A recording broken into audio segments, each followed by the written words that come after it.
Welcome back to my YouTube channel Biglas cooking. तो मेरे viewers को मेरा प्यार भरा सलाम। तो व्यूवर्स कैसे हैं आप? आज मैं आपके लिए लेके आई हूँ मसालेदार ग्रेवी आलू बैंगन की सब्ज़ी, बहुत ही डिलीशियस और बहुत ही मज़ेदार। साथ में वाइट राइस हों तो और भी टेस्टी और बहुत भी मज़ेदार लगती है।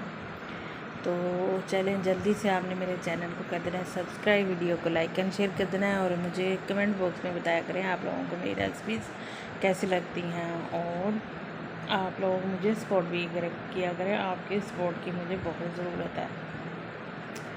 आलू बैंगन की सब्ज़ी जो है वो बहुत ही मज़ेदार और ट्रेडिशनल तरीके से अगर बनाएं, जैसे हम मैं पंजाबी हूँ तो वो घरों में जैसे अम्मी बनाती हैं, दादी बनाती हैं या खाला है, फुफ्फो बनाती हैं, बड़ी हमारी बुज़ुर्ग, तो वैसे बनाएं तो बहुत ही मज़े के बनते हैं। घर के बेसिक मसाले डाल के, कोई फैंसी मसाले नहीं, सिर्फ घर के मसाले डाल के बनाए हैं। तो चलें अब